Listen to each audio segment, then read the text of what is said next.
Oh, hello, Twitch people and stuff. How's it going? Sable, thank you for the resub. You're very sweet. Anyone else who's out there? Hi, I'm Abbers. I play video games sometimes. Welcome. But today I'm not playing video games. I also interview streamers sometimes for a podcast called Why We Go Live. And that's what we're here for today. So it is a podcast where an amateur streamer interviews other streamers about streaming. And today I have an amazing streamer with me, CoderGirlChan, and I'm going to play you a little clip here so that you can get to know her. Theoretically.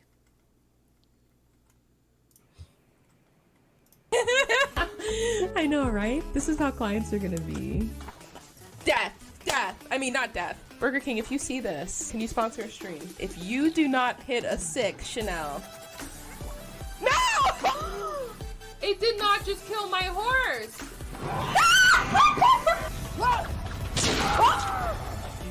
You were so mean to me. Yeah, you better leave. Bye. Please don't be ugly. Absolutely not. Oh my god. Oh my god. Oh, it's you again. Chanel, welcome. How's it going? Hi. Good. How are you? Good. I'm so glad to have you here. It's awesome to be here. Well, should we just get into things? Yeah, throw it at me. So, do you remember your very first stream?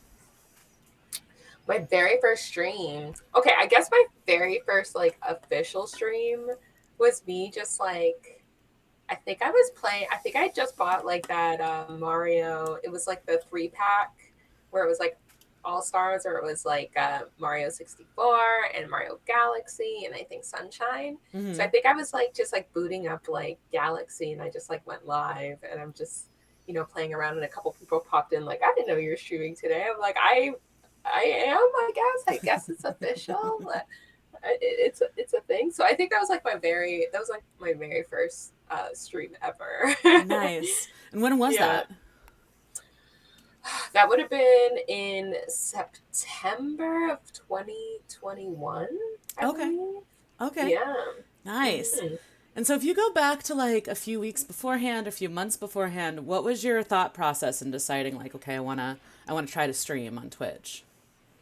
Yeah, so I didn't know much about Twitch at all. Like, I feel like I was kind of late to the game. Like, I wasn't even watching during pandemic or nothing. Like, I didn't know much about it. But I had one friend, his stream name is Alpha Tryon, that I worked with, and he does Extra Life every year, if you know what Extra Life is, and they basically raise money for like children's hospitals, stuff like that. Okay. And so I had watched his stream through that.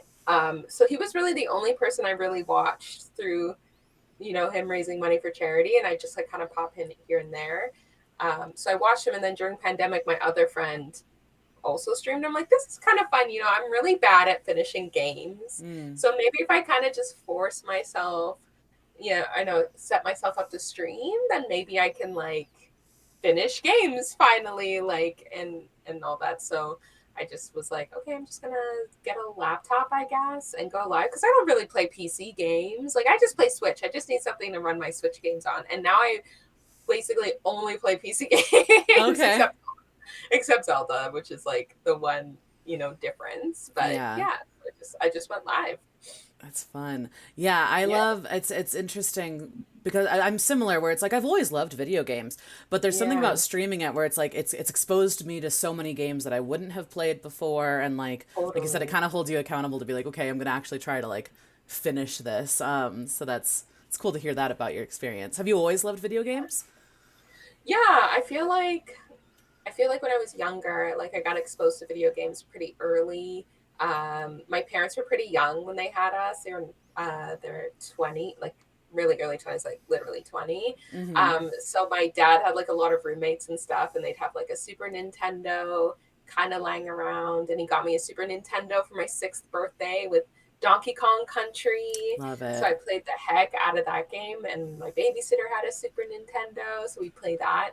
But I was like, I would play, but I was mostly like a watcher for a really long time because I was like, I didn't have like that self confidence of being like, I could beat this game. I'd be like, oh no, I'll just watch my brother. So a lot of games I was Yeah. like, kind of just watching my brother play the games, and he'd bring me in for like anything like memorization. Like he would be like, can you memorize this thing for me or whatever. Not until I was like a little bit older and I bought my own systems. I'm like, I guess I gotta like beat these games. Like, so I think Kingdom Hearts was the only game I ever beat by myself. And then finally I went back and kind of explored older games that I played, and I went and I was like, I'm gonna beat them all. Yeah. Uh, and then there was just kind of a long period of time where I was just like working and in school, and I didn't really play any games. And then I started working in tech, and all the techies like were like very big video game people, and they're like, you should get a Switch. I'm like, fine, I'll try this Switch. And then I played Breath of the Wild, and it was done. After Breath of the Wild, I was like, I Yeah. want every game ever. I'm gonna play all these games. So like now I'll just play whatever. I'm always down to just try something, because at the end of the day, it might be like, just because I think I might not like the game doesn't mean that I won't like the game. Like I never would have played a Dead by Daylight like 10 years ago Yeah. compared to now, right? So Totally. it's Yeah. yeah. So relatable in terms of like I grew up very much watching my brothers play, and like I played with them, but like for the Yeah. most part, like you're talking about Zelda, my little brother loves Zelda. I grew up watching him play it, so playing through like Breath of the Wild. I just started Breath of the Wild, and everyone else is on Tears of the Kingdom right now, so it's funny because it's like That's fine. I feel like Yeah. I'm like with you all at the same time, but then I'm watching, I'm like, oh, they're making these like helicopters and wild machines, and I'm over here like I found a horse today. Like it's And you know what? That's the best way to play that game. I think that's yeah. why I love that game so much, because I'm someone who's just like, I'm like squirrel brain. Like I'm like, oh, squirrel. Mm-hmm. Like I Mm-hmm. just like, what's this over here? What's this over here? Like, let me try to Yes. get this. Spend 2 hours trying to get this horse. Like that's why I love that game. Totally. I think that's how open world games are meant to be, honestly. And like the Exactly. beauty of it is you can play it however you want. But for me, I'm very similar to you. Like with Skyrim, it's just like, oh, I'm going to go to this thing and try to do this quest, and I'll find a million different things on the way and totally forget what my like original objective was, you know? Exactly. So you mentioned working in tech world. What is the story behind your screen name? Yeah. So screen name CoderGirlChan. So the coder part is I actually am a web developer. So I actually code for a living. I've been coding for since 2016, I guess Oh, wow. 2015 if you include school, but like I've been in tech, working in tech since 2016. So we're at like 7 years now. Actually, 7 years in May. Of just this past May, I've been working in tech. Um, but I didn't actually start in tech. I actually went to school for photography and like media Oh, studies and okay. stuff. Yeah. Just because, again, me having, being very self conscious about my own skills. Hmm. Never thought I could do anything kind of science or tech related. So I kind of went for the more of the arts side. So I was like, oh, I'm a good photographer. I'll make that work. Yeah. But I think I quickly realized it's quite a hustle to be a professional photographer, and I just couldn't see myself having to hustle Yeah. that part. Yeah. Yeah, so I ended up being a graphic designer for a bit, and then went back to school and did the tech thing, and just been there ever since. It's amazing to me because all of those skills lend themselves so well to streaming because you really Oh, need a like totally. sense of all of that, right? Yeah, definitely. Like with tech, when you're working as a web developer, there's a lot of problem solving and creative problem solving for that. So, there's a lot of times when I have to like when I started streaming, or even now, where I have to kind of think about what my setup's going to be, or if I want to do something a little bit outside of the box, like how I would make that work and kind of where to look to find things. And um so like it was pretty simple for me to like figure things out, because I'm like, oh, this is kind of like technical for the most part. Though I'm not the best with computers, which is so funny to say for a web developer, but like I figured out my way. So wait, what do you mean by that? I'm so curious. Where it's like, okay, I'm a web developer. I've been in this for like 7 years, but I'm not the best with computers. Can you explain that? Because I'm It's so confused right now. That's so funny because like there's some devs who are like really good at just like hardware. Like Okay. they know how computers work, they know like all the ins and outs, but there's some devs like me, like computers are just not our thing. Like I know how to turn on my computer, I know what tools to use, I know how to like use my command line or whatever to do the coding things I need, but anything like hardware, I have no idea what's going on. Like I That makes just sense. yeah, it's so funny. It's just both. It's just because like I never really was into computers or learned any. That's kind of more IT kind of thing. So it's like a Okay. totally separate entity, I guess. Like there's literally people who only do IT, which is like computer, right? So I'm not good at that IT stuff. That makes sense. Well, I think it's funny that this word coder, I think to someone like me who knows nothing about Yeah. that world, it's kind of this catch-all where you don't Yes. realize all of the different intricacies to it, right? So being a developer versus being a software engineer versus IT, and then like front end and back end and all of that. Can you just explain a little bit about like what your wheelhouse is? Yeah. So I'm a front end web developer. Okay. So front end versus back end. Front end is kind of just more of like kind of what you see, interactivity on a page, layouts, um, things like that. Whereas back end is more just like, like databases, like where you would store your data, where like services the front end might use to run, like things like that. Um, though in the current position I'm in, I'm actually doing both, which is like kind of funny. So I've been doing a lot of there's also like so there's front end, there's back end, there's infra or infrastructure. So, the site has to live on something. So like that's kind of your area. You have to build it somehow sometimes. So Yeah. like that's kind of what infrastructure is. So I've been doing a lot of infra and back end API setting up like back ends for my front end to hit, things like that. So I've been doing like a little bit of everything at this point, at Okay. this current place. That's very startup, like if you know the difference between kind of like a startup and like, all those like bigger companies and stuff. But startups are very like hands-on. You kind of have a bunch of different hats on and stuff. So but yeah, usually front Gotcha. end's more of my specialty, I guess. Okay. Okay. Mhm. Cool. Well, and you said before there's this time in your life where you questioned your skills, and I think that's very Mhm. common, specifically for people who are femme or assigned female at birth. Like, what was your experience like in terms of kind of questioning your skills and then deciding to go for it? Yeah, I think so. I think when I first was in school, I was very confident in my skills. Like I was like, I definitely want to do dev. Like there's no question about it. Um, so I was like pretty confident, and then I went when I went into actual like the working world, I realized like really quickly that it was really tough because a lot of what you learn in school isn't necessarily what you're going to see in the real world. Like I always tell when people are like, "Oh, what should I learn?" Blah blah blah. I'm like, "There's stuff you can learn, but really, what you're going to learn is on the job for the most part of like what you Hmm. need to know." So like when I got there was a few days where I like broke down because I'd spent so much time on like one thing because I just did not understand. And also the thing with me is I don't well now I'm better at it, but I didn't like asking for help. Like I for some reason I thought it made me seem weak to ask Hmm. tons of questions because like how does she not know this? Like how is she not picking this up, right? Right. So it was like, yeah, I need to. So I would like just kind of like stick to one problem and just kind of spin my wheels, and eventually I was like, I don't get what's going on, like just teach me the thing. So I learned really quickly like people rather you ask them questions than you just sit on something for so long and not get it done. So Yeah. um, I would say my confidence built over time because with coding there are many different ways of solving a problem, but Hmm. there's very similar ways to solve a lot of problems. So once you kind of see them over and over again, you're like, oh, okay, now I know what resource I need to look at. Now I know like where I need to look, like who I need to talk to, or I've seen something like this. I just got to look it up in this way. So it's just like things like that. So it took Yeah, some time. I always tell people it took me a couple years before I was finally like maybe a year and a half, 2 years working in tech to finally be like, okay, I feel like I'm confident to like, if you gave me something, like I should be able to figure it out on my own or know where to find the resource for it. totally. So, Yeah. mhm. Yeah.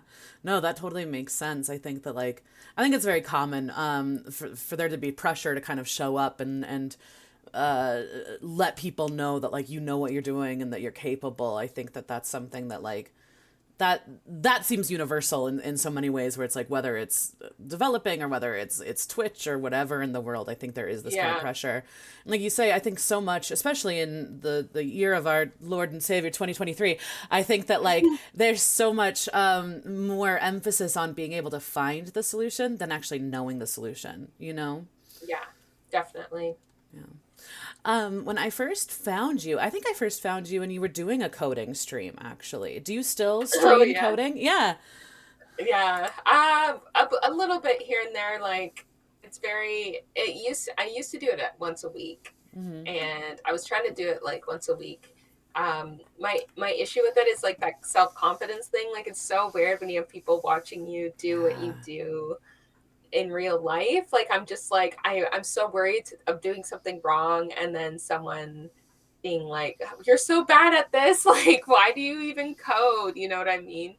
It was also like just like very draining, and I said Mm.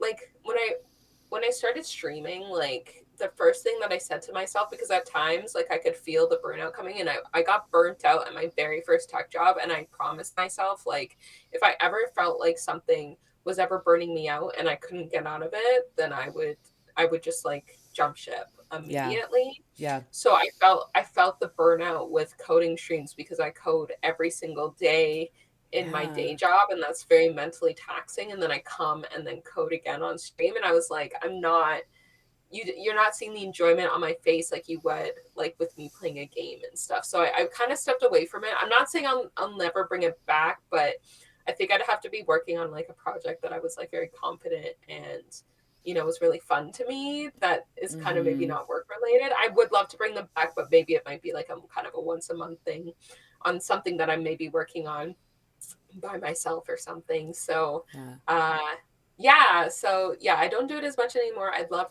to bring it back eventually, but for now, I just want to kind of focus on gaming content Yeah. because people are mean. Like people are already mean with gaming content, and they're even worse with coding content. Yeah. So, Mean in what way?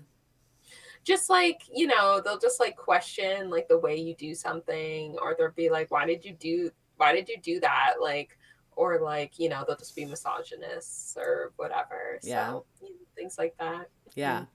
I think that's something that's interesting about streaming is that like you're learning and failing and growing in real time. And I think that Yeah. people don't realize the kind of like pressure cooker that puts you in terms of like you said, people watching you.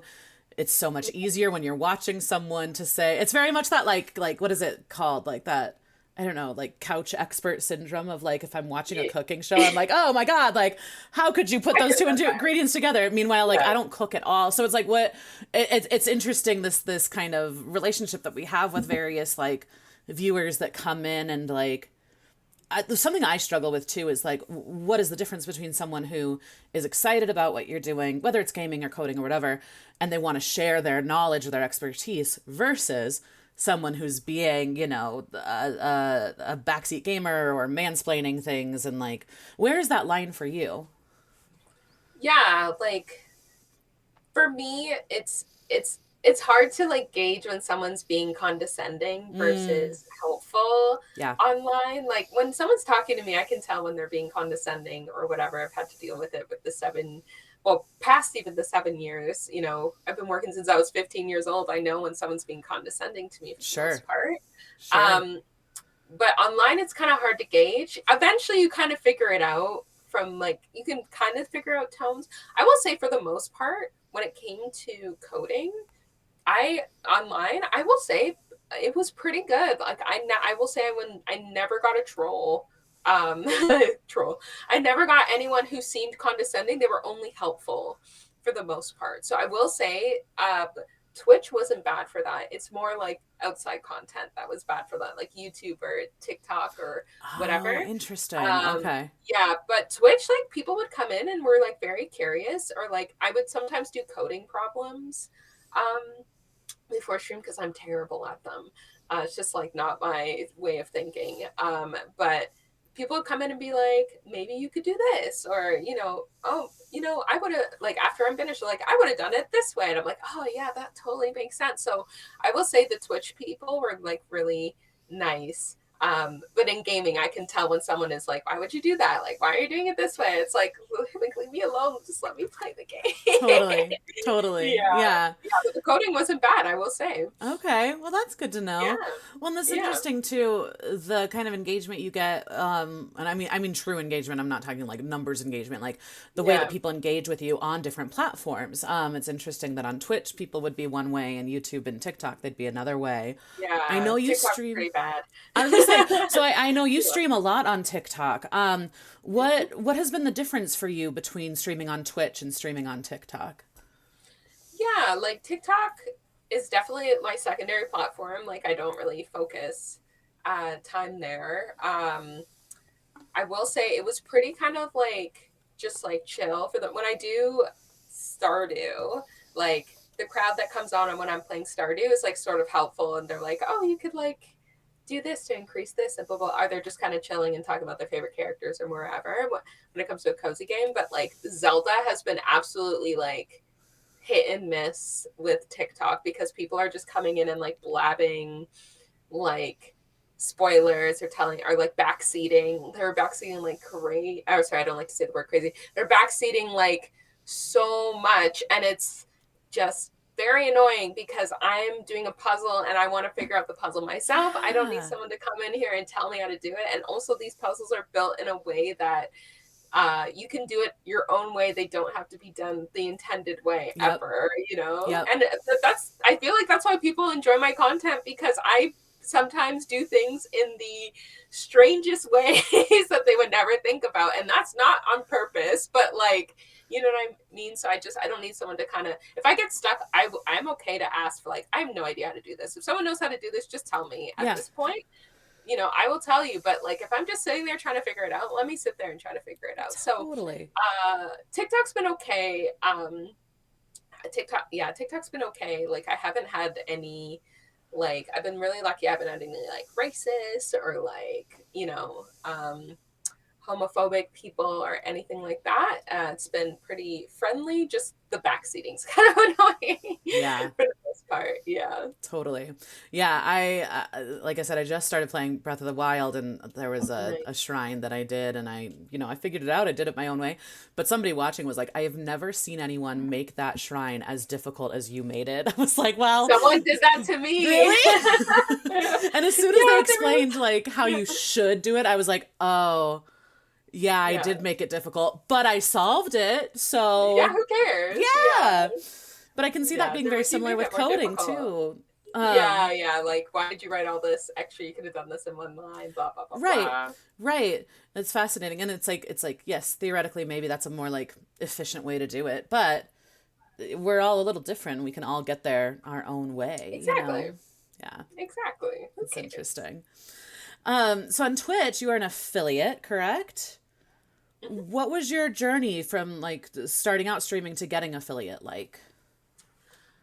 I won't lie, it was actually not super hard for me, and I think the only reason why was because so before I started streaming, I was I'm really into like reality competition games and stuff. So I'm a really big like Big Brother fan and like watch Survivor or whatever, but I just love like strategy. Like it's kind of like gaming. I really love strategy and figuring out things. So like I was playing a lot of, during the pandemic, I was playing a lot of like social strategy games but online. So I had like a bit of like a friend group or like a following from like Twitter. So, you only need like 3 people to like really watch you on Twitch. So I'd just be like, I'm streaming this day, and then we'd play like Mario Kart or something, or Among Us or whatever. So I got it pretty quickly just because I had that little bit of a following from the online reality games and stuff. So Gotcha. yeah, so I had a bit of a easier path than like I know people who just kind of just show up one day and go live and probably have never talked to anyone, Yeah. from the beginning. Yeah, so I got the quickest you can get affiliate. I got it basically. Yeah. Yeah. Nice. Yeah. Well, and then is your experience with TikTok similar? Because I think, to me anyway, it seems like there's a harder barrier for entry to be able to stream on TikTok. Yeah, no, it was not anywhere close to the same because TikTok is very much based on like algorithms.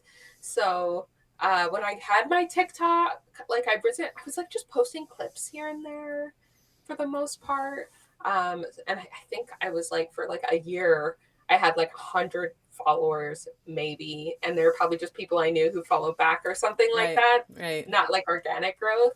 But I was like, okay, I saw a streamer, Data Dave, if you know Data Dave, Mm-mm. and he was doing like he's like, I'm gonna post on TikTok every day for like the whole month. And I was like, oh, that's, you know what? I'm going to do that too.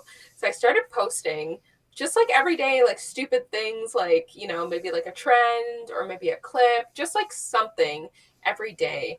And I was kind of just like trying to watch what kind of hit, like what content kind of hit. It was like kind of similar. And then I'd be like, oh, Among Us kind of hits. So like maybe if I post more Among Us stuff, like maybe I'll get more views there. So the Among Us stuff was like hitting really well.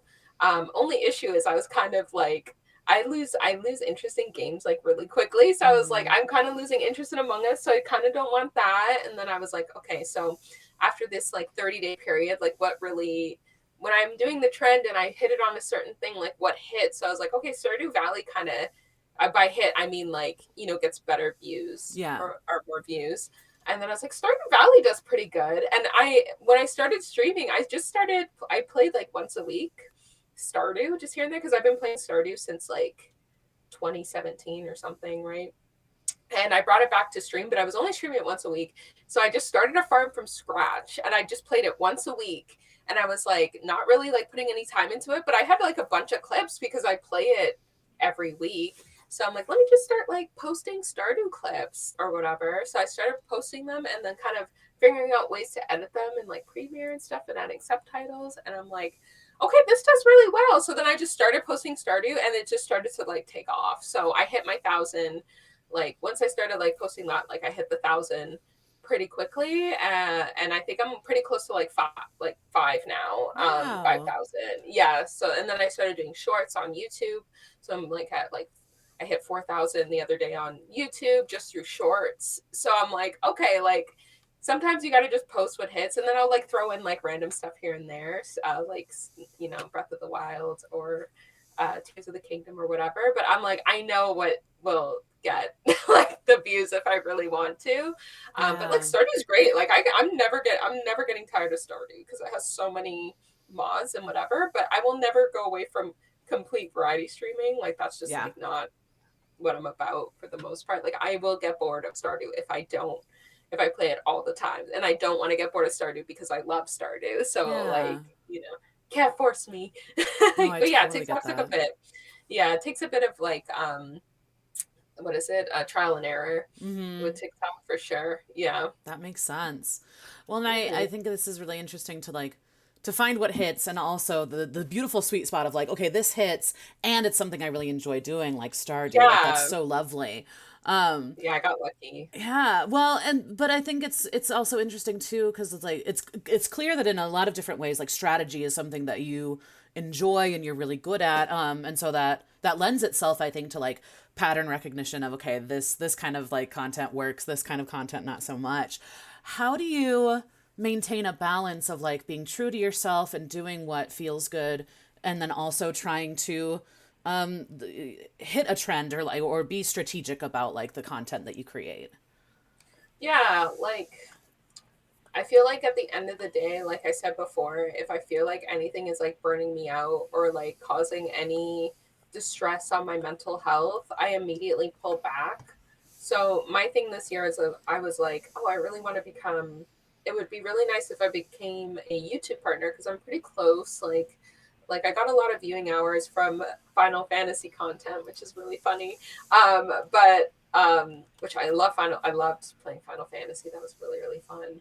Um, and I'm like, I have the people, but I have to consistently post Yeah. YouTube content and YouTube content, but it's long form content, and long form content just like takes out so much of my time because I have to sit down and I have to edit a video, and sometimes a video takes like, 20 minutes to edit. Sometimes it takes 8 hours to edit, and I'm just like it's too rough. So like I've kind of put that on the back burner for the most part, and I'm like, I'm just going to continue to do what I know does well. Like the short form content is just a lot easier for me to edit and get out than the long form content, and I'll just post the long form content when I feel like it. I think I'm going to start moving towards like posting more playthroughs, because then I can just kind of play it. But playthroughs where I'm not streaming, so that I can just kind of do my own thing and record it, and then I can just post it up in slow bits later on, and then I don't feel as obligated to like get stuff out. So I'm like, I'm not going to go focus towards the partner thing because it's like causing me too much stress. I'm just going to focus on playing things that I like. And yeah, like when you look at your views for like, because sometimes I'll look at the analytics. I'll look at like, a Twitch stream, and I'll be like, obviously I'm going to do better if I stream Stardew today, but I really want to play this game. And I'm like, views are off. I'm not looking at anything today. We're just going to play this game, and the people who show up are the people who show up. And if no one shows up, I'm just playing this game and I'm going to enjoy it. So the balance is hard, but I set a goal for myself to at least put out one piece of content that week. And I definitely hit it every time. Even when I'm on vacation, I schedule something to go out, and it's like, it's something that I like. It's, usually Stardew or whatever. But, I will say the first 3 months when I started streaming, I got hit pretty hard because I got put into like a Twitch campaign pretty early into streaming. And it gives you this like false sense of like, oh my gosh, I could like, what if they got this, like this could be a thing I could do. And then it like hits you really hard. Like, this is really hard to like maintain. This is like unsustainable, like pressure on yourself. So luckily I learned that, I guess, really early, instead of like kind of building up to it and then falling. Right. So, I always said to myself, if streaming I don't want streaming to be something that's unbearable to me, or making content is something unbearable to me. Because at the end of the day, I do have a full-time job, and I need to focus on that, because that is what is bringing in my revenue. And I want to make sure this is still fun for the most part. Yeah, definitely. Yeah, I've talked to a couple different streamers that ended up on the front page of Twitch for, whatever reason, and how it's kind of this like magical, amazing time of like, oh my God, like I've never had, 1,000 people watching me, or whatever the number is. And like, and then as soon as that campaign or that time is over, it's like this kind of like crash back into reality that is really hard. So it's interesting. It's like being grateful for those moments, and trying on some level to capitalize on those moments, but also recognizing that it is just a moment, and that it's not, forever kind of a thing. Yeah, absolutely. Just kind of have to see it that way every single time. Like I'm sure like, now that I'm into strategy and whatever, I know exactly how I can capitalize on some things, but I'm not going to do that. Like when I first started playing DBD or Dead by Daylight, like I know if I just played that game and only that game, and did that from when I started, because that was like where a lot of my audience came from at the beginning, I know I'd be, kind of up there and whatever. But at the same time, I would go absolutely just like bonkers, just like wouldn't even know. Like I would hate the game. Yeah. And I don't want to hate any game. Right. Like I just don't, Yeah. It's tricky. The guest that I had on last time was talking about this idea of like, well, if it becomes this thing that I don't enjoy, then it's just another job that I hate. So like, what's the point of it at that point? That's exactly it. I never want to hate streaming. I'm so grateful to a lot of things that streaming has brought me, in terms of just like opportunities, and like my community, and different streamers that I've met, and just like boosting my confidence and things like that. So it's like, I don't want to quit, and I've seen so many people quit because it's just gotten like too Yes. hard, and I just don't want it to like get hard. You Yeah. know? Yeah. Hmm.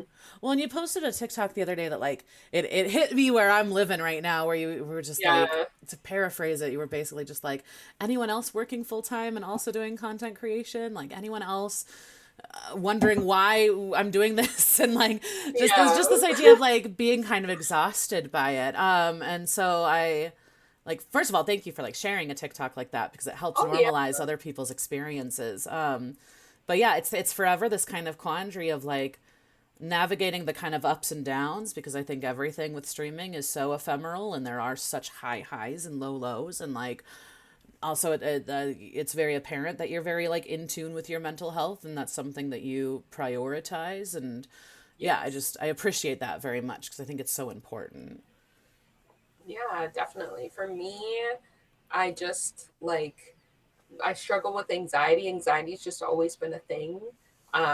For me since I was young, and it got even worse, I will say, when I got older, and especially in tech, because it was like a brand new experience for me. Mm-hmm. And when I finally kind of realized that, a lot of like physical things happening to me were caused by me just being really anxious about things, I was like, okay, it's time to maybe get some help about around it. So, there, I always like advocate for therapy. I think therapy is great. I know some people can afford it, and if you can, you should. But if you can't, hopefully there's resources out there, things you can read, whatever. But I'm so grateful that I've been able to do therapy, because it's helped me kind of figure out coping mechanisms of like when I know I'm like super anxious and how to deal with it. Obviously, I'm not a perfect person. Like there's things that I still kind of slip up on like, things like that. But I will say that I'm definitely more in tune with like my feelings and expressing myself. I was always someone who kind of held things back. Um, Obviously, I don't like, I'll say things on stream, but there's some things like I don't, in terms of like how I'm feeling or whatever. But I'm not afraid to talk about, yeah, I kind of had a bad day. Let's just Mm-hmm. hang out today, or I had a bad day. I'm not streaming at all. That's why I don't really have a schedule, and I know that's one thing to be successful. Like you have to have like kind of a constant timing that you come online and things. But I said to myself, if I'm like getting upset because I can't meet my day or my time or whatever, like that's just again like adding on to the pile of like me feeling bad about streaming. Yeah. So I just kind of come online. When I come online, it's usually pretty consistent. Usually it's like Tuesdays and Saturdays, but like some Saturdays I don't come on. Some Saturdays I come on at 1. Some Saturdays I come on at 5. Like it's just when I'm on, I'm on. So definitely taking away the schedule was like a big help in terms of that, because then I don't have to, I can just stream when I want to and as often as I want to, because I was like, oh, I'm streaming like 3 days a week, like this is a lot. But it's Yeah. because I was setting a schedule. Now when I stream 3 days a week, it's like, yeah, I feel like adding a third this week, let's add a third, that's fine. Like, Mm-hmm. I make sure it works for me. But yeah, like I'm definitely more open to like my feelings and telling people about them, and understanding myself, like when I shouldn't do something and when I should. And Yeah. I immediately regret when I do, like if I stream on a day like that I shouldn't. So yeah. That makes sense. Yeah. Yeah, it's interesting because it's like there was a really long time where I didn't have a schedule, and then like I started incorporating one, and like there are positives and negatives to both, I think, because like for me it's nice to like hold myself accountable to something. I kind of need self-imposed structure. But Yeah. whenever I do end up canceling a stream, which I do often if I'm having mental health struggles, right? Like I'm very like adamant about like, no, if you're not feeling it, don't force yourself to do it. But there is something that kind of Yes. feels bad about like not, following through on that commitment. So I think not having a schedule totally makes sense. Yeah, for sure. Yeah. Can you talk a little bit about the Twitch campaign that you were part of? Yeah, sure. So I've actually been part of a couple, but the Okay. very first one I was part of was for Black History Month in 2021. Okay. So I was like 3 months into streaming, and someone asked me if I wanted to be part of the campaign, and I said sure. Um, it was actually like a really big deal. Like this was probably the best one campaign I've seen, but I haven't been on Twitch for very long. But this, for the 3 years that I've been on, almost 3 years I've been on Twitch, I will say this was like sorry, not 3 years, 2021, 2 years, I've been on. This was probably like the best campaign I've ever seen in terms of exposure. It was like, also, I lied. I actually started streaming in 2020. I Okay, didn't I was even trying to do the math. I realize. was like, wait, where are we? Yeah, Okay, got it. Okay. yeah, 2020. Yeah. So I've been almost streaming for 3 years. So it's 2020. Okay. Yeah. So this is the 2021 one because it would have been in February. But Got yeah, it. they Okay. had like all the creators were like they did like billboards with us all on it. So they had like different billboard campaigns in like Wow. Times Square, and then Wow. like a few of us, like I think like four of us, were on like a banner on like Amazon. Like so you'd like click into Amazon and then you'd see us like on the front page of Amazon, like where you go shopping. And then they did like like videos on like Twitter and like LinkedIn and stuff. But it and then like everyone was on, like I think there was like 30 creators, or it's just over 30. We were all on the front page for the whole month. So like, like everyone's like viewership was like skyrocketed like the whole month. And then you had one day where you were on the front page for like 2 hours or something, like maybe 3 hours. And then that was when you were like really high up there. But you were really high up there. Like I think I had 26,000 viewers at one point one day, which was so scary. And I would like, luckily I prepared myself. I had like 12 mods in my chat that day, and I prepared them all for it. I let them know like what day it was on, and I did get hate rated like 3 or 4 times that month. Or Wow. not hate rated, I got follow bot. I did get one hate raid, but it was mostly follow bot. I got follow botted a lot that month. But yeah, so it was really, and then we were all on Twitch gaming at one point. Not all of us, a few of us were on Twitch gaming. So, I'm 3 months in. I have no idea how to handle any of this. I don't know what's going on. I don't know how like I will go after, like what's going to happen. But I am thankful for it in the sense that a few of my community members who are here to this day came through that campaign. So I'm very grateful for that. And yeah, so that was the first campaign, and it was really, really fun. Very scary. It was my first Yeah. experience of kind of like what hate rates might look like in follow botting, and it was very discouraging when it happened because it was like, Yeah. I'm not even worried about me. I just don't want people in my chat to get like targeted and stuff. Yeah. So, it is what it is. But yeah, so that was my first campaign, and then I did one for Creative Week, where I was coding. So Oh, I was on cool. the front page for like 45 minutes coding. That one was not bad. Like I said, everyone was like very like cordial and nice. It was great. But yeah, so those are the two campaigns I've done for Twitch. Like some stuff here and there for like women's history or whatever, but those were like kind of the front page ones. But yeah, they've been pretty cool and pretty fun. Yeah. Yeah. Yeah. I'm sorry that you've gotten hate rated, and like the follow bot thing too is so frustrating. The follow bot one's annoying. Yeah, I recently got Siri bot just because a friend of mine got follow Me botted, and I too. was like, let's just go ahead and try Yeah, to take care of this. So thank you, Siri bot. for real. Shout out to Siri bot. Yeah. Have you, I mean, so obviously you got hate rated. Have you experienced trolls that are being like racist or homophobic or anything like that before? Yeah, not as much homophobic, but more racist for sure. Yeah. I've had people with like racist names pop in, usernames, and just like start saying words in my chat. Luckily, like I have some incredible mods, so I'm like super lucky to that effect. I will give Twitch props for setting up shield mode and stuff. That's been Yeah. super useful in kind of shutting things down. Before that, I had to like basically I made like my own like commands on my stream deck and stuff for it. But yeah, like they'll check, like I have, like they'll check my followers, make sure like it's in a good period of time, make sure their name isn't something crass. They'll look into them and stuff. Like they're really great about that, so they can let me kind of like stream and stuff. So I rarely Yeah. have to kind of do that by myself. Like everyone's like very in tune with you know, what the protocol is to get rid of a troll. Yeah. So I've had a few experiences, but I'll say there are people who've had like much worse than me. So I'm grateful that most of them, I'm not saying that I deserve any of it. Obviously I don't, but, you know, I've been able to shut it down pretty quickly Yeah. for the most part. I will say during Black History Month, the first Black History Month I was a part of, and then during that time where they just kept going for some reason, Yeah. it was pretty bad with some of the usernames that were popping in and stuff. But, you know, we kept on top of it for the most part to keep people safe in the chat. Yeah. But yeah, definitely it's there. Well, and the username thing too, to me, is like how does that get through? Like how especially with like auto mod, which will like catch like the most random stuff that I'm like, what auto mod? Yeah. Why are you upset about that? Um, but then like yeah, screen names. It's like how is there not some sort of like system in place? And I guess Yeah, in it's a some smart ways it's nice filter. because you know it's like okay, well that's an obvious one. Goodbye. Yeah. Yeah.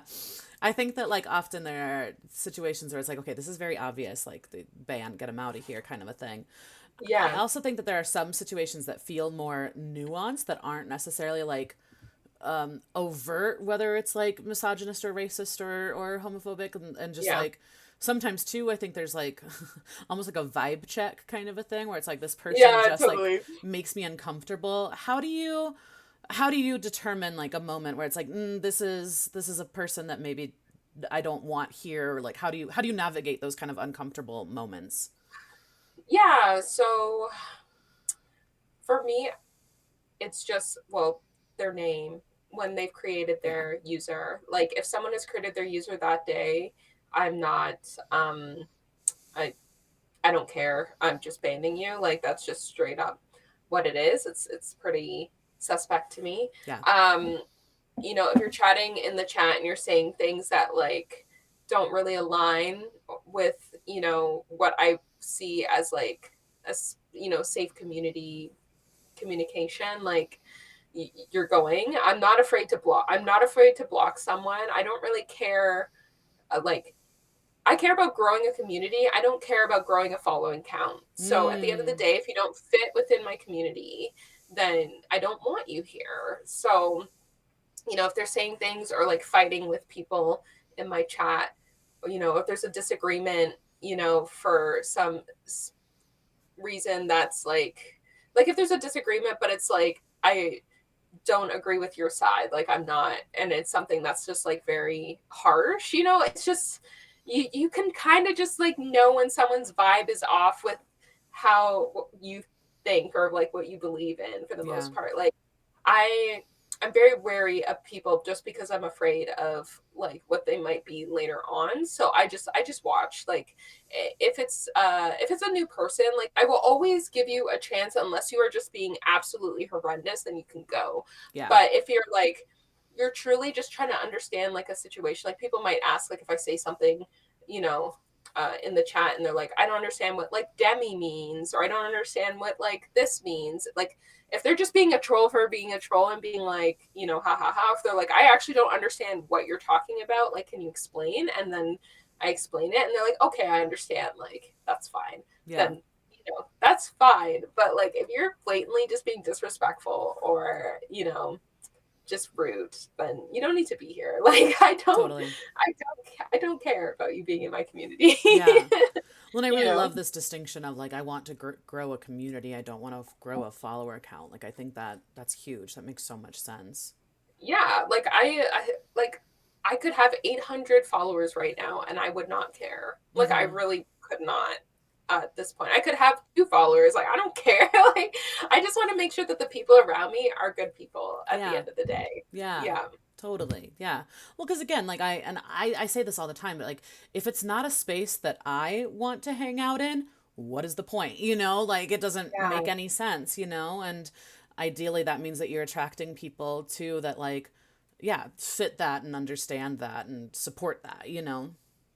Yeah, exactly. It's just more of that. I think at the beginning I was like, "Oh, I need to grow like to this many followers. Like I need to the next one, to the next one." And I'm like, it doesn't really matter at the end of the day because there are people who have like I said, like 1,000 followers and their view count is higher than people who have like 10,000 Yep. at the end of the day. Yep. It's because they have a solid community and I want to hang out with them. And that's why I'm at 1,000 persons versus a 10,000 person, because that 10,000 person could just be toxic, Totally. you know? So it's, you know, it's about, I think it took me a while to understand like the community part is actually the more important part versus your follower count. Yeah. So I just want to make sure that I'm fostering kind of that community.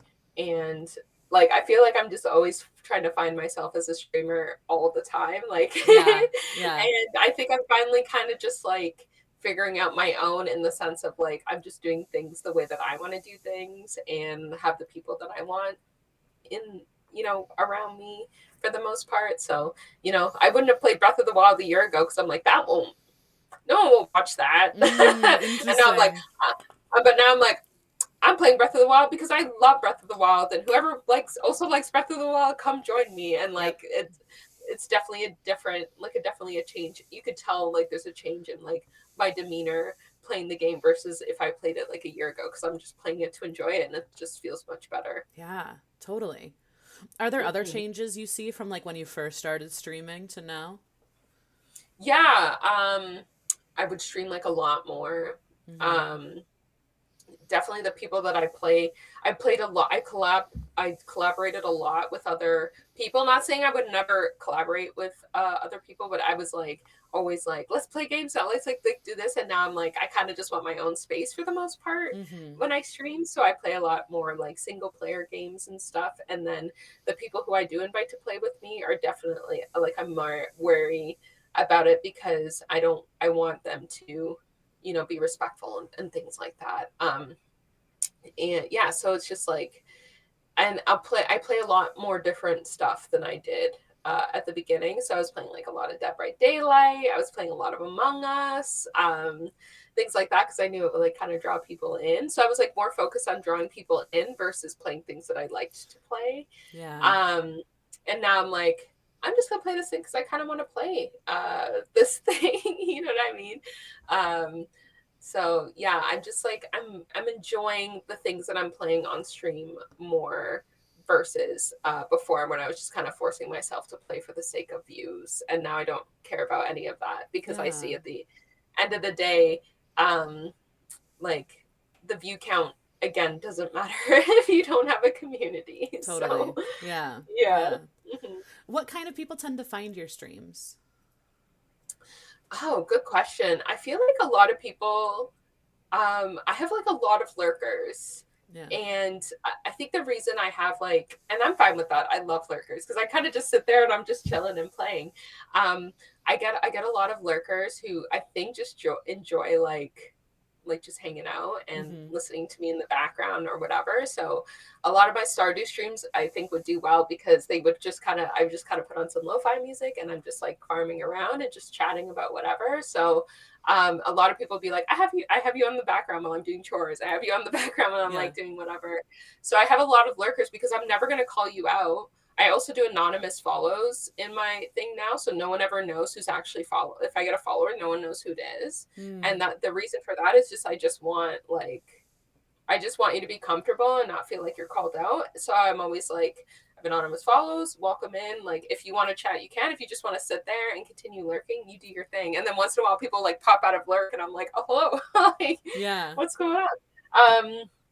So I just, so I get like a lot of just like people who kind of just want to like hang out for the most part. If that makes any sense. Like, just want to chill. They just kind of want like chill vibes because that's what I try to bring when I'm streaming. I don't want to be, but sometimes I'm chaotic accidentally, and I'm only chaotic because I'm a gamer, but sometimes I'm not great at it. And that's just because I don't care about being great at it, you know? So I just want to play the game for the sake of playing the game. So I feel like a lot of people are just want to chill and watch, and then they're also just like entertained by like how chaotically I think about things, because sometimes my Stardew playthrough is chill, but also like I'm gonna date all the men in the valley just for fun, just so I can get that cutscene, you know? I just want to get all the cutscenes. So yeah, things like that. That's fun. Love that. When Yeah. you said on stream, you started a brand new farm. Is that right? Or So this one farm I've been playing for almost 3 years, wow, actually. that's Yeah, amazing. Love the that. same one. Yeah, because I've just been kind of like I had the one farm, and then I was just kind of like going. I was like, I'm gonna date all the men, so I was like focusing on that because that took some time. Hmm. And then I'm like, okay, let me finish the community center. Let me do, and then finally I was like, okay, I guess I should try to 100% this game now because I've like done everything at this point. So now we're trying to 100% it, but I only play it once a week. So it's like the slowest 100% you've ever seen in your life, Yeah, but that's okay. that's great. I mean, have you ever Yeah. played Stardew to this extent before, or is this the most in depth you've gotten with it? This is the most in depth. Yeah. Well, yeah, because I got the game on Switch like way back in the day, like 2017, I think. Because I think it came out in 2016, or maybe it came out in it came out in 2017. I Okay. started playing in 2018, like a year later. Because my friends were playing it and they were like, I planted my blueberries today and blah, blah, blah. I'm like, what are you talking about? And then I got the game and I'm like, wait. And then I would like kind of see like, uh, so I played it, and then I would like just pop up and make a new farm here and there on my Switch and like lie on my couch or whatever. And then I was like, you know what, I'm gonna bring it back because I was watching a lot of streamers streaming Stardew Valley, and I was like, this is so calming. Like I feel Hmm. like a Saturday morning because I usually stream early on Saturdays. So I'm like a Saturday morning or afternoon. I'm just gonna pop on Stardew. We can all chill. I can drink my tea.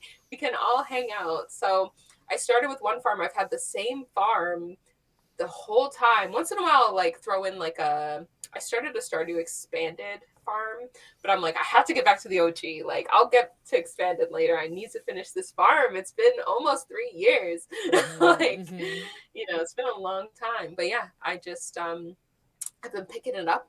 Like, I think I have it on like 3 devices at this point, or 3 different platforms at this point. But I've always loved it because the thing about Stardew is just there's so much content that people have not unlocked. So Hmm. I'm still unlocking content I've never seen before. That's great. Yeah, so it's great. Fun. I love that. What are Hmm. some of your favorite streams to hang out in? Who are some of your streamer inspirations? Yeah, for sure. So there's a few people that I kind of hang out with. So like for me, I'm always prioritizing like people of color, especially women of color, and a few tech streams here and there. Um, but mostly like kind of the chill streams. Cipher of Tears is like one of my big inspirations. I've met her in person. She's very lovely, human, and just like the way she advocates for like, people of color and representation in gaming, and just like standing up for what she thinks is right all the time, no matter the consequences, has always been something to me. So I look up to her really, like a lot. I've been in like Kiwi on the Stick. She's like so entertaining. Like love watching her content. She's also a variety streamer. She'll just play whatever she wants, or she'll just chat the whole stream. And I'm just like, yeah, let me just do that because like whatever. And her community is amazing. I really enjoy being there. Everyone's so welcoming and everything like that. Who else? I've watched so many people. I just Yeah. I kind of go back and forth.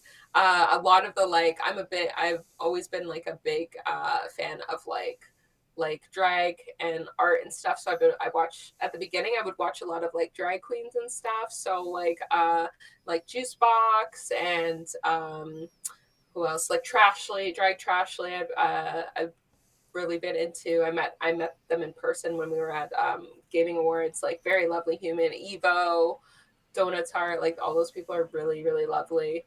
Um, but yeah, I'm just like kind of all over the place because I love watching like art. I love watching like cozy streams, like Dalfron, 8-Bit Dylan. Like those people are really awesome too. Frank, the Pegasus. Like I'm all over the place. Like I just Yeah. watch whatever I feel like at the time.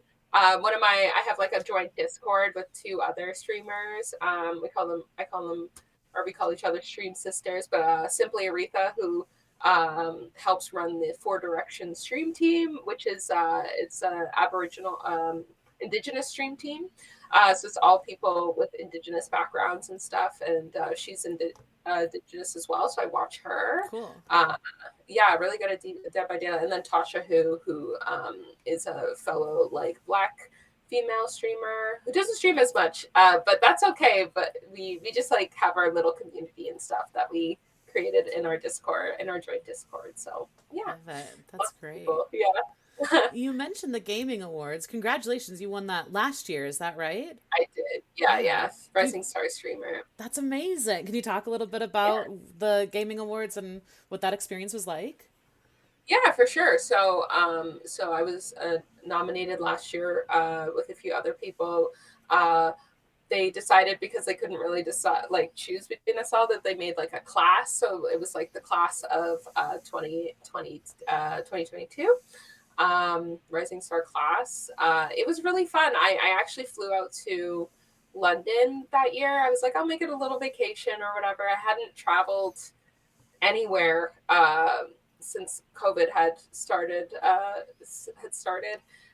So I flew out and I was like, okay, I'm gonna just like, go. And it was like a wonderful experience. It was awesome to meet like different streamers and stuff. A lot of the UK streamers and stuff came out. They were all really lovely.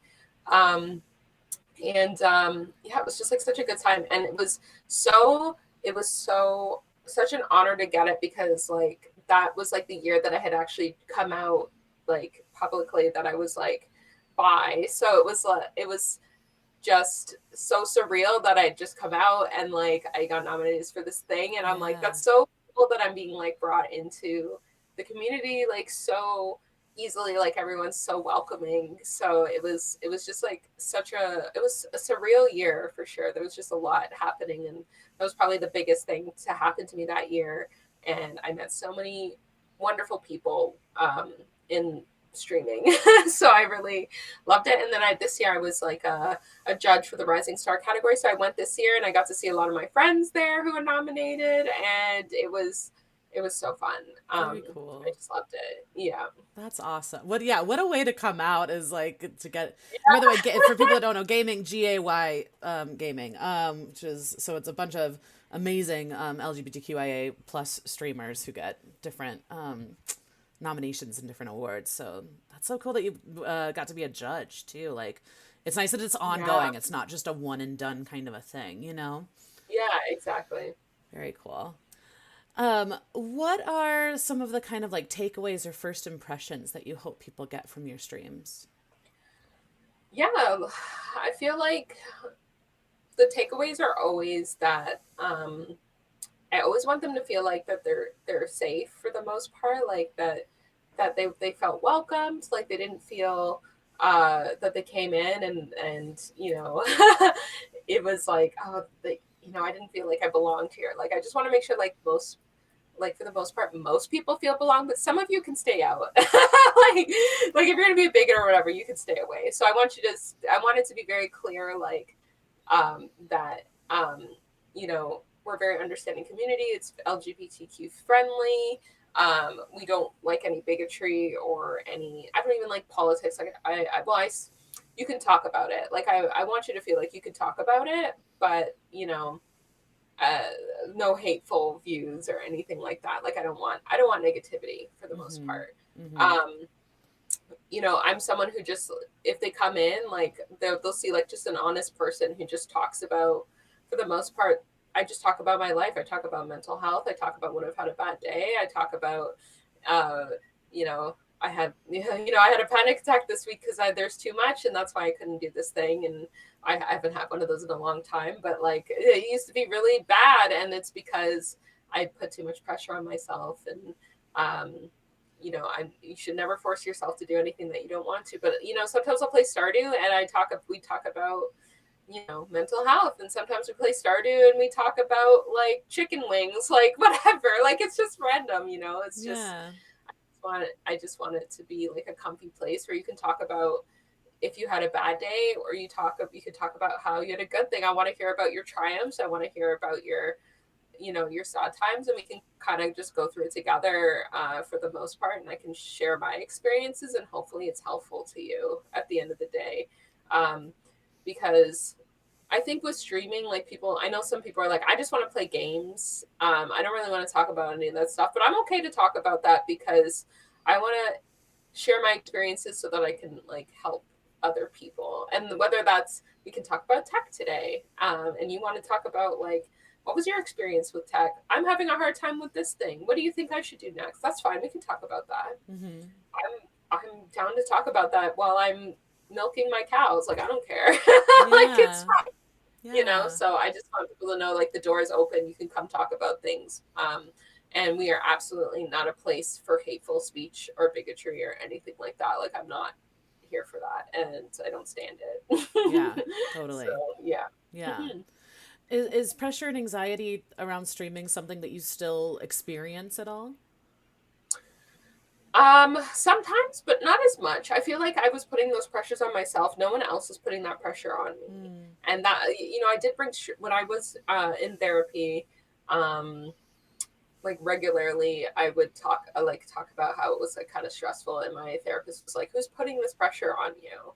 No one's telling you need to come stream right now. No one's saying like, why are you not doing this today? Why are you not doing like that's just me. Yeah. So I definitely have less pressure when I realize like I'm the one putting the pressure on myself and I need to stop doing that. And that's why I took away my schedules, because Yeah.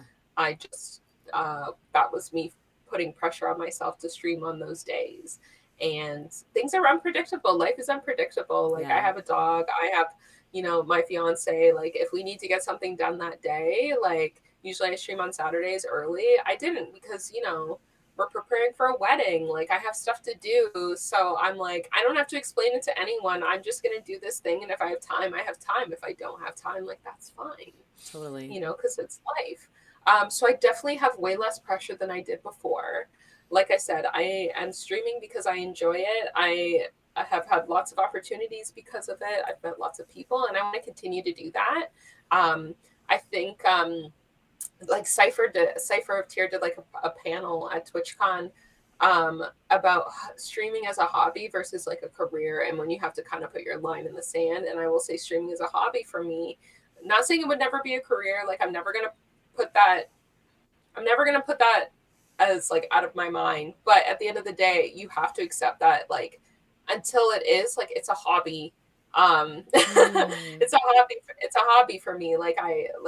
I make my money elsewhere, but it's a hobby that I really enjoy and I don't want to stop. So at the end of the day, Yeah. I think I had to sit down and be like, Chanel, this is a hobby. And if it starts becoming, like you said before, a job, you see it, you putting it as a job, then it's a job that I don't like anymore, and or like another job that I don't like anymore, and I never want it to be a job that I don't like anymore. So if I put a label of hobby on it, then I'm more likely to put less pressure on myself Interesting. to do it all the time, if that makes sense. Totally, Yeah, yeah. yeah, Well, and I always struggle with this kind of thing. Well, I I was raised in a household of like weirdo artists, which is lovely, but also like yeah, there was this kind of pressure growing up of like if you're going to pursue something, I'm gonna put Twitch in the kind of yeah, performing art realm. Then you need to pursue it with your whole kind of heart, and so hobbies yeah, were something that I didn't really grow up with because that wasn't a concept that was like viable to my parents. So it's something as an adult that I'm starting to like learn more and more and have so much more appreciation for like doing things just for the sake of joy. Like what a novel yeah. concept, right? Totally, I feel that too. I Yeah. totally feel that. Yeah. Hmm. But it's interesting. I struggle with the idea of like, okay, so how do you invest in something and put, concerted effort into something without having expectation of an outcome? Yeah, so that was really hard for me because I feel the same way. Like anytime I would jump into something, I would put my full force into it because I'm like, what's the next goal? I have to have Yeah. a goal for this. I can't be doing it for the sake of nothing. Right. So I was Right. like, I'm gonna join Twitch. I'm gonna join Twitch. I'll become an affiliate. Check. Okay, time to try to become a partner. Like, let me try to grind and do that. But a lot of people will grind to become partner, and then their numbers will drop, and then they're just like, I'm quitting streaming, and I'm like, Hmm. no, like I can't do that. But it was like I had this in my mind for like a couple years. Like I'm like, I need to become partner. I need to become partner. Like that's the next thing. Like that's the next thing you have to do. But after just like watching people and seeing like how partner really doesn't, like, there's like maybe a couple advantages in terms of like sponsorships and stuff, but like, what else? Right. You know, what does that check mark do for you? It's At so the end of the shiny. day, it's so shiny. Like, I was like, oh, maybe the split is higher. It's not. Mm-hmm. It's not. You Mm-hmm. know, like, there's some extra opportunities, but not many more. I know Yeah. people who are not affiliates who are like working with Elgato, who are working with Logitech. They don't have a check mark. Yeah. You know, at the end of the day, it's about who you know. It's about, and luck. I feel like, and so I think it was just kind of me finally just sitting back and like analyzing like how other people are succeeding within streaming and how people aren't succeeding with streaming. And I'm like, I could grind and do this. And at the end of the day, I grinded. It did nothing for me Yeah. because like, what's next? Yeah. So it was really hard for me to sit back and be like, can I just not do this and have no outcome from it? That's what I used to do with gaming. Yeah. I game, Yeah. and at the end of the day, I could finish the game or I could never finish the game. Like, and I was always okay with sometimes, I'm Yeah. okay with never finishing a game or not 100%ing something. Like, that's okay. And the only reason half the time I would finish a game is because, oh, I'm streaming it. I have to finish it. And I'm like, Mm-hmm. do I though? Do Yeah. I? Do people care? Right. Like some people care. Some people could give two craps because now I'm playing a new game. So it's Yeah. just like, why am I just playing this silly expectation of a milestone Yeah. and that's why I had to put the hobby on it, because a hobby is something that you should enjoy. So if I have no milestone set, then it's a hobby. Like every hobby I do, there's no milestone for me. I Yeah. didn't, the last time when I could meet, when I had softball, that's softball, there's no milestone. I don't care if my team wins. I Yeah. don't even care if I don't even care if I go to bat. Like I have to bat like 4 times and I gotta get on base every 4 times. I don't. Yeah. I tried my hardest, moving on. Like Yeah. Yeah. it'd be fun at the end of the day. I know some people want to make a career out of it, and you can set your expectations that way, right? But at the end of the day, what I learned is not everyone can be successful in Mm-hmm. this, Mm-hmm. and I think I just had to set a hard line. Like, I don't. Could I be successful in it? If I really tried, yeah, I should. But at what cost? Right. Right. At what cost? Like, completely losing my mental health? Yeah. Absolutely. I can't lose that again. Like, I can't be in that spot where I was like 3 or 4 years ago, where I was just like absolutely in the dumps. Like, I can't be there again. I can't burn out again. Like, well, Yeah.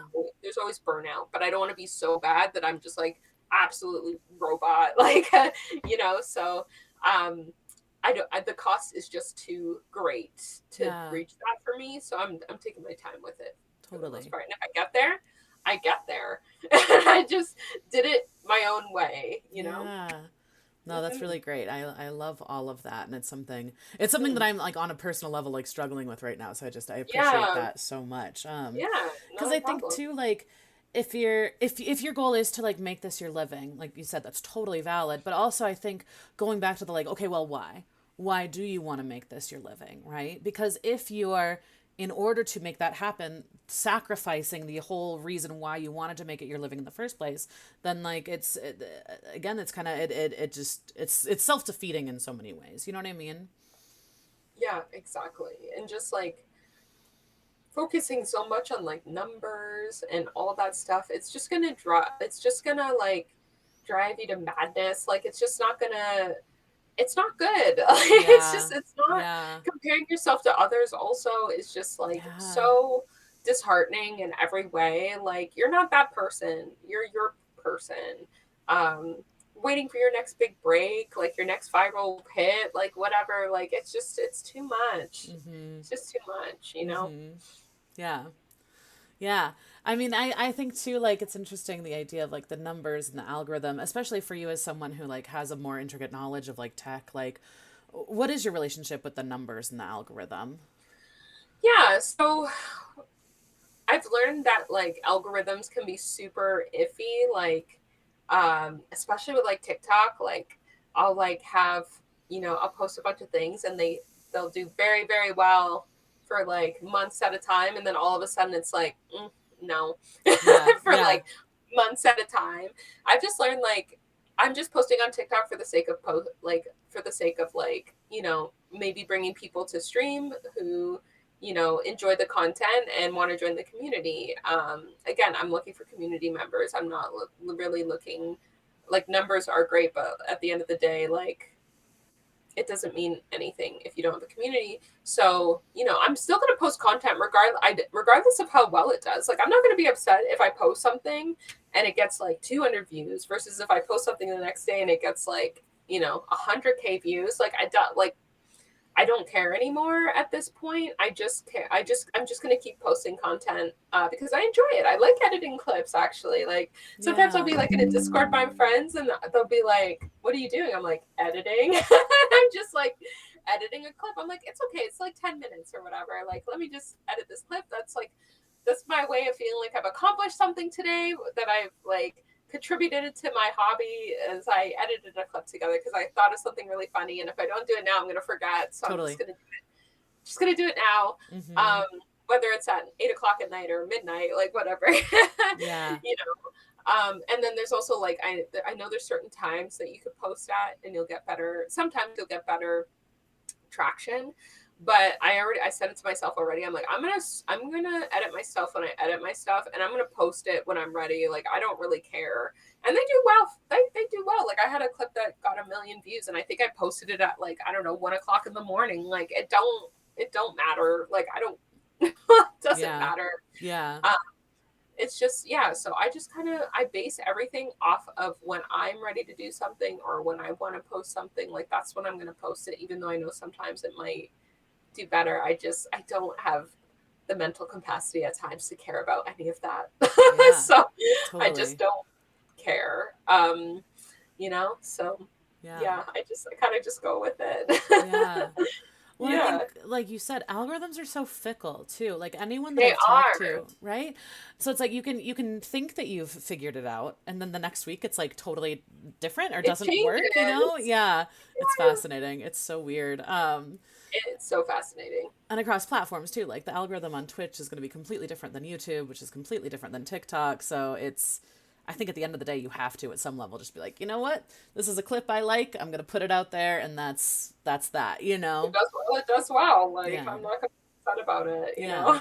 Well, and editing is fun. Like editing is, I mean, not everyone thinks it's fun, but I enjoy kind of these things that like you can find yourself into a flow state where it's just like, oh, this is like, I have an idea and I'm in the hyper focus mode of like, I'm gonna Yeah. like chop it up and like add these things. So like, I think that like, yeah, finding joy in things that also contribute to whatever it is your goal, whatever your goals are with streaming, you know? Yeah, for sure. Yeah. You were talking about softball a little bit and just like Twitch as a hobby. Do you have any Yeah. other hobbies or passions outside of streaming? Yeah, so I'm always really been into sports. So like softball's like my summer hobby. I was in like a multi-sport league at one point, so I was doing like volleyball, dodgeball, like a bunch of things in the Wow. winter. Yeah, I joined a bowling league this year. Cool. I just like to stay active for the most part, and I'm trying to be like, I moved away from like where I like grew up, like, which was like kind of close to Toronto. So I moved a bit further out to like more of a like smaller town um a couple of years back. So I was like, and it's during pandemic, so I've become way less social than I used to be. So like I have social anxiety, so I'm trying to like break out of my shell a little bit more, which is so funny because a lot of people who know me outside of like online life are like, you have social anxiety? Like, that doesn't make sense. But it's like, it makes sense. It's just like masking a lot of the time. But Yeah. like, I really enjoy not being around people more than I enjoy being around people. Um, so, just try to, be a bit more social, be active. But I've always loved sports. Like, I've just always loved playing sports and stuff like that, staying healthy and athletic as much as possible. But yeah, so I do that. Outside of that, I'm trying to add more. Those are really the only hobbies, which is sports, but I'm trying to do more. I kind of want to get more into like maybe crafting, or like I'd really love to start like building and stuff, like Hmm. maybe learn like woodwork or like gardening or something like that, like a bit more like house oriented. Um, So I'm kind of trying to look into that and maybe start learning that kind of stuff because it'd be really cool to build things at the Yeah, end of the day. Yeah. totally. Yeah, that's great. Mhm. Well, you mentioned it a Yeah. little bit, but what is kind of the line between your personal self and then your online kind of streaming self? Yeah. So, like, I will say, like, my online self is kind of blended sometimes a little bit into my personal thing because I do have friends who like watch me stream. I do play, like, in my Discord, I will hang out with people, play games, or we'll just chat and hang out. So I do that a lot more than I used to Mm-hmm. uh, before pandemic. Like, pandemic definitely brought me more online um, than before. Yeah, like, there's certain things that I won't share with my life. Like, I keep a lot of my, like, personal life, like my fiance. I don't really show him online. I want, keep him his privacy and everything. I do show my dog a lot, but that's okay. He's just a dog, so like he won't mind. But I try to keep, like, my like, no one see my family or anything like that. I Mm-hmm. keep that kind of you know by itself, and it's not like I'm like one of those like huge streamers where they're just gonna, like, come find you, but you never know. Like, I'm so worried about Yeah, being doxxed or anything like that. So I just try to keep that stuff away to keep everyone around me safe for the most part. sure. But yeah, like, I keep that kind of side of myself there. But like, people know like his name and stuff. They just like never see him Yeah. for the most part. So I just like I filter like a lot of stuff that I talk about, but yeah, even work stuff I don't talk about too much. Mm-hmm.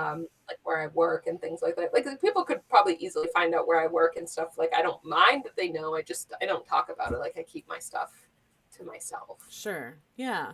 Well, I think the safety issue really it is very real, and especially like knowing that like your demographics are targeted more than other people's demographics, right? So Yeah, like that's the yeah, big. that totally makes sense. Well, I'm kind of going into just like identity in general because we talked a little bit about being black and being queer and mental health. Like what other aspects of your identity kind of show up on your stream, or what does that look like in terms of like the various like kind of intersections of identity you have? Yeah, for sure. Like, I feel like for the most part, I kind of keep it real, or keep it the same between online and offline. Um, I'm always going to stand up. I'm always going to stand up for, the LGBTQ community or black people or whatever. I'm always going to point out prejudice. I'm always going to point out your privilege for the most part. Like, I don't really stand for any of that. Like, yeah, it's pretty much the same across the board. Like, me and so, like, I'm a black woman. I'm mixed. So, like, my mother is white, my father is black. So, like, or my mother's side, or even my fiance is white as well. Like, I will point out if I'll be like, that's privilege. Like, you need to understand, like, you have more privilege and me in certain things because of this, and this, because they Yeah. don't like see it completely all the time. But I will point it out in the best way I can.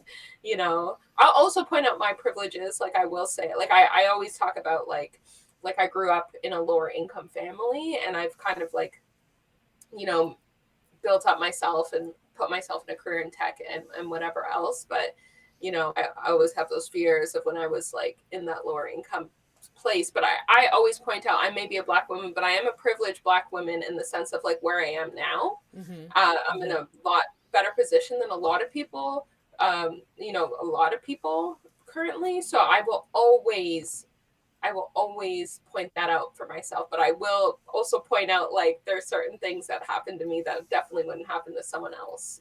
Totally. Um, yeah, so yeah, so that in that sense, like, I'm the same across the Yeah, board, if that makes sense. Yeah. totally. Well, there's certain values and things that just like are true regardless of what situation you're in, right? So it makes Yeah, sense that it would show up like whether it's your personal life or your streamer life or wherever else, you know?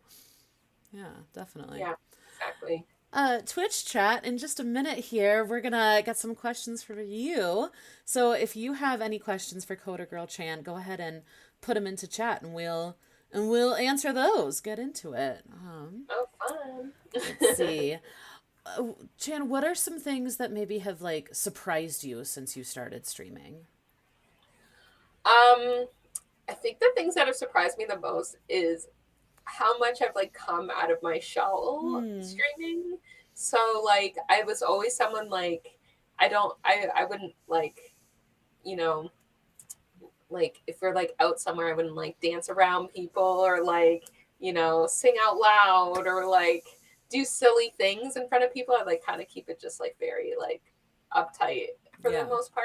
And now you see me like dancing around in a shark suit or wearing a silly shark hat or like doing karaoke or like playing a game that I would never play because I thought I would look stupid playing it, like, Sure. so it's like it's definitely brought me out of my shell in terms of like in real life. Like I'm now like, okay, I would do this like let's go do this thing, I've done it before, even though it's online, like that's fine, like you can be a little silly. Yeah. Yeah. Okay. How did the shark suit thing happen? What is the origin story of the shark suit? So I made this like silly, I was like playing around with like filters and stuff, and I made this like oh, how did I get it? Oh, what happened was I bought this like EV onesie and I needed like $10 for free shipping of the onesie, and they had this like silly shark hat for like $10, and I'm like, I'm just gonna buy it, like whatever.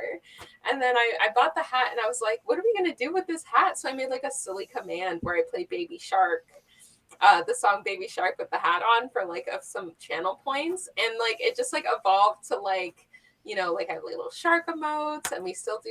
I've evolved Shark Hat to be like a whole production now. Um, and then we just had like I think we had like a community event where I was like, okay, if we hit this, like I'll buy a inflatable shark suit. So I bought this like inflatable pink shark suit. So now we're like, I was like, they're like, when are you gonna bring it back? I'm like, I'll bring it back because I think I'm almost at like 6,000 followers or whatever. I'm like, when we hit 6,000, then we'll do it. And now it's like See? creeping closer and closer, and I'm like, oh, it's coming back. It's coming I'm back. just gonna post the links in there again. If you want to see some shark suit inside joke foolery, go follow CoderGirlChan regardless. But just get that number closer to 6,000. Yeah. Let's see. T Miller asks, "Who is your favorite Stardew Valley character and why?" Oh my god, I love Linus Yeah. so much. I think what I love about Linus is he has like such like he just like finds his own business. He has like cute little cutscenes where he's just like being innocent and stuff. He's just like living his best life in his tent, like in the dew. Like I In just the dew? Did you call it the dew? in the dew. Like they have this new character. They at 1.6 update they added an island, this place called Ginger Island, and there's this little kid who lives on it. His name's Leo, and there's like I don't know if this is a spoiler, but like at one point they ask him if he wants to leave, and Linus is like, I can help you out. Like if you come move to like Stardew and stuff, like I'll show you the ropes. So like I love Linus so much because he's just like everyone else has these like backstories or like these like cutscenes that like they have like their flaws and whatever, and he's just like trying to live his life like this man who's like pretty much homeless, but he loves when you give him berries. Like I love him. He's my Yeah, favorite. he's great. Linus is probably my favorite too. Yeah. Second question from T Miller. What was it like to transition from the campaign streams back to normal streams? What was the biggest change? Yeah, it was really hard because I think this like psychological thing of seeing your numbers just drop slowly, when you're looking at like your view count, like you're going from like my first campaign, it was such a big campaign, you're dropping from like 400 people watching you to like four. So it's very psychologically draining on you to like see that happen. And then I kind of just had to realize like that was just like a thing, like a brief moment in time during this campaign. Like maybe you'll grow up to get to that number again, maybe you won't, and that's Mm-hmm. okay. Mm-hmm. Because if you're still enjoying it at as much at 4 that you were at 400, like then you're doing it right. Yeah. Yeah. No, that totally makes sense. Do you have any kind of like pre-stream rituals or post-stream rituals that you do? My pre-stream rituals are just like I kind of just like grab a drink and I grab a snack and then I like give myself like 5 minutes and then I do my thing. My post-stream rituals, I don't really have one because I always am like is it right before I go to bed. So I just like get ready for bed and I go right into I take the dog out to the washroom and then I go right to Yeah, bed. yeah, totally. I mean, it all kind of depends on what time of day you're streaming, but I think for a lot of people, Yeah. it's like either like food, nap, like just Yeah. rest time. Yeah, Naps are great. Yeah. If I yeah, can nap in before the stream or like I always try to eat because I don't like to like, I don't want to be like munching on stream while I'm trying to play. So I try to eat before I get yeah, online. yeah, totally. Let's see. Cuddy Dot says, a Hi, quick Patty. hi, because Chan already knows me. Two questions. Overall, from the games you've played on Twitch, besides Stardew, which is your most favorite? Ooh, Final Fantasy VII Remake was really great. I really loved that one because one, the story is great, but two, it was like a fighting system I've never done before. So trying to figure out something like new and actually like doing pretty good with it. I was like really happy to play it. So it was like just overall like a really good time. Yeah. What's the other question? Was there another And then the question? other question, yeah, question number two, how's Oh, Buddy doing? Buddy's at home. He got a haircut. Hmm. He got a haircut today. I can't wait to see it. Oh, He's doing his thing. yeah, yeah. Yeah. We love a good streamer pet. That's your dog, I'm assuming, right? Yeah, he Okay. pops up. He pops up here and there. Like every time I do the Baby Shark redeem, he always pops in the room. Or if someone rates me, I do like a little gif of like the Six Flags commercial with the bus driver, and I Oh, play the Bangy yeah. Bus. Uh-huh. He always pops in for that too. Yeah. That's Yeah. funny. What kind of games in general, like, are you into? Like, what kind of games do you find yourself playing the most? Yeah. So for me, I'm always down for a cozy game, but mostly like cozy games where there's like a bit of like adventure is always nice. So like Mm-hmm. I feel like Mm-hmm. Breath of the Wild I would say is sometimes cozy and then sometimes chaotic. I deem my stream like cozy chaos because it's just kind of like chill and then just like all of a sudden it's all going downhill for Mm, some reason. uh-huh. So I think that's why I like Zelda the most. So I really like games where there's like puzzles or like it's like open world's pretty nice. Stardew's not open world at all, but I love tasks. I love completing tasks. So it's like there I have to complete a bunch of tasks. I'm like, okay, today we're gonna do this, and this. So I can like check off all the things to do. Mm-hmm. So it's always fun. So yeah, like adventure games, action adventure games, cozy games. I don't do as much spooky games on stream because I'm super jumpy. So that's Yeah. always a treat if you get that. And it's also not. I am trying to like stick. Though I'm a variety streamer, I am trying to. I'm this year. I'm like trying to stick to one kind of content on stream, and then I'll play all those games kind of off stream. So I'll do a lot of like multiplayer games for the most part off stream with friends and stuff. So that's when I play like those asymmetrical like horror games or whatever else for the most part. Gotcha. Okay. Yeah. Nice. Yeah, no, I'm with you on horror games. I get scared so easily that it's one of those things like Yeah. I can't. I like watching other people play like Resident Evil is one I enjoy watching other people play, but like I Yeah. don't think I would ever be able to play it myself, honestly. Um, Yeah, for real. see, Cuddy also says, once the color wait, hold on, sorry. Once the color will come back to the hair, what color will it be? Okay, so I have to go look up some hair. So I'm gonna have brown in for a little bit just because it's wedding my wedding's coming up, so I wanted something a bit of a neutral tone just for like pictures and stuff. Um I know I probably would be fine with like purple hair in my wedding photos, but who knows? Down the line, I've been like, oh, I kind of regret the purple hair. Brown would have looked nice here, so I'm going neutral tone there. Mm-hmm. Um, Probably go back to purple after brown. I might actually leave my hair out. I think actually after the summer, I might leave my hair out for a little bit and just like leave it natural like this for a little bit just to give it a break because you rarely see me in natural hair. So I might just like leave it out, give it a little bit of a breather, and then probably TwitchCon comes up in October, so I'll probably go purple again just because I love the purple. It's my favorite. I love purple in general. Yeah. So yeah, the white I don't think will ever come back because I can't seem to find it ever again. But I really enjoyed the silver hair so much, but I can't find it. Yeah. Yeah, so brown next, then probably a break, and then purple again. Nice. Love that. Yeah. Yeah. Mhm. So you're going to TwitchCon this October, you said. I'm going to both TwitchCons You're going to actually. both. Okay, Yeah, nice. Have you been to yeah. TwitchCon before? I went to the one in Amsterdam Okay. last year, and it was really really fun. Yeah. Again, I hadn't been traveling for a while, so I booked. I was like, I'm gonna make vacations out of this, so I did London and Amsterdam. But for this trip, I probably wouldn't do the trip to Paris, except I'm making it like a wedding slash honeymoon Okay. trip. So like my fiance's coming with me, so we're making a whole Nice. vacation out of it. But like probably won't do it next year just because like it's very expensive. Yeah. Um, and then we were gonna do San Diego last year, but we caught COVID. So we're like Oh, yeah. so we're like we have to do the one in Vegas because we got really sick. So yeah, so we're gonna do both TwitchCons Okay, this year. nice.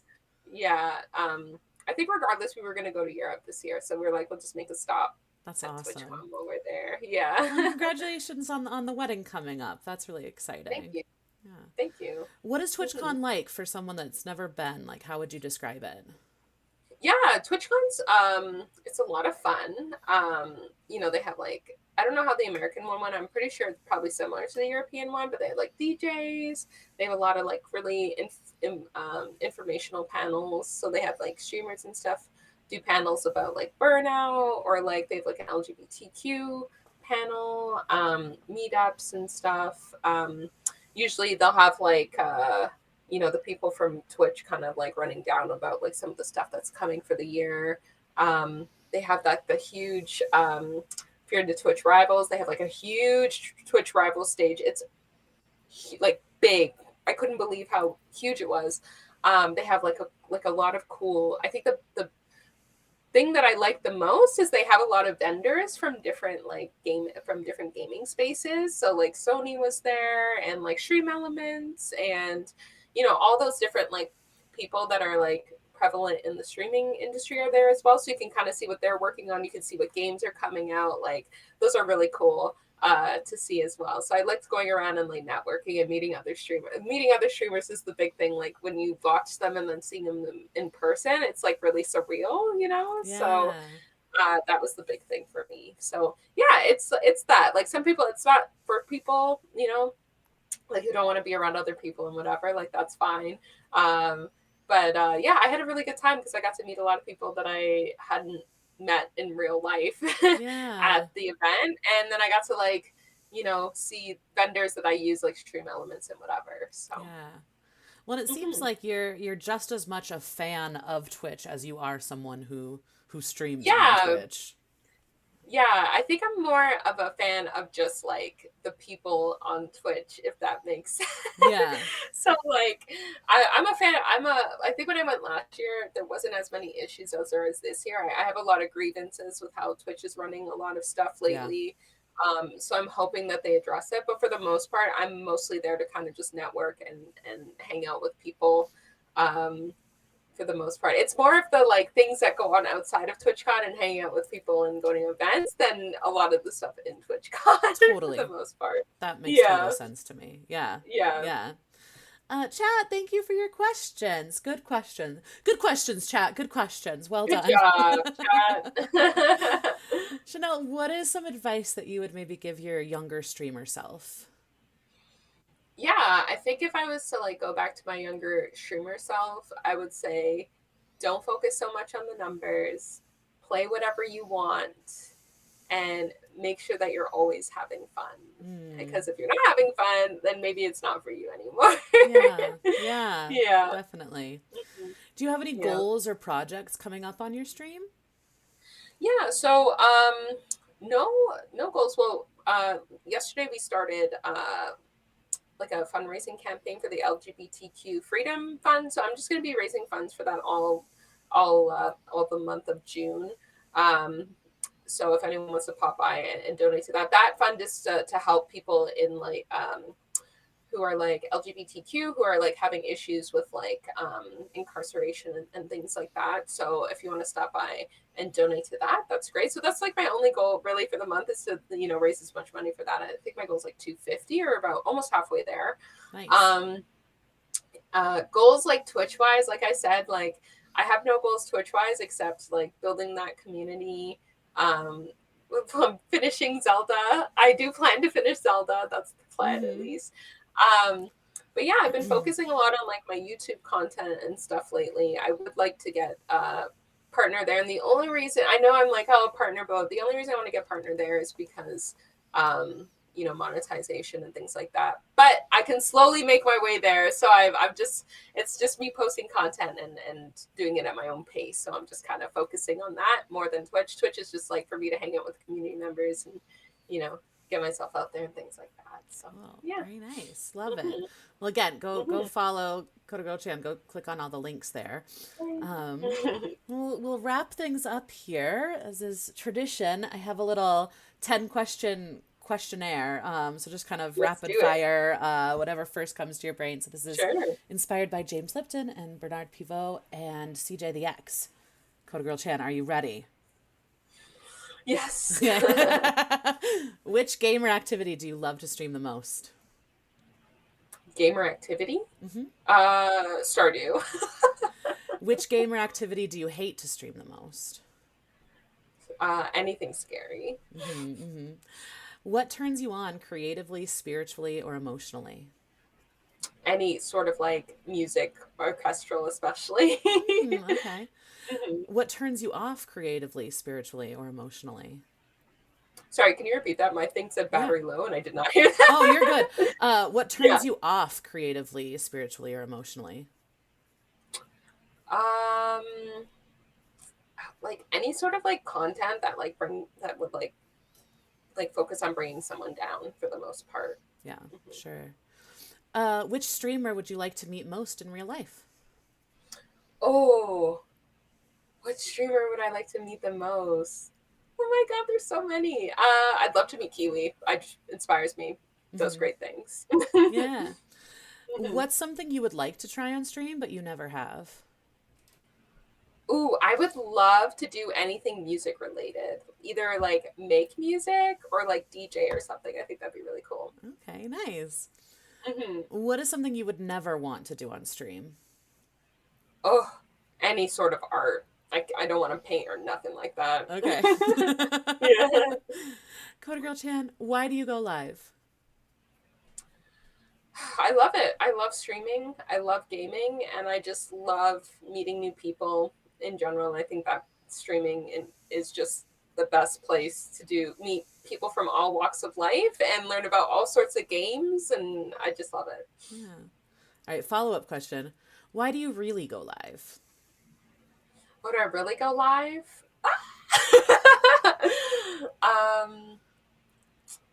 I don't. That's such a hard question. Why do I really go live? So I need to finish my damn games, honestly. Fair. Totally valid. All right, final question. You're on your deathbed. You know exactly how much time you have left. You have any and all resources available to you. The viewer count doesn't matter. Commercial viability, like none of that matters. What do you do for your final stream on Earth?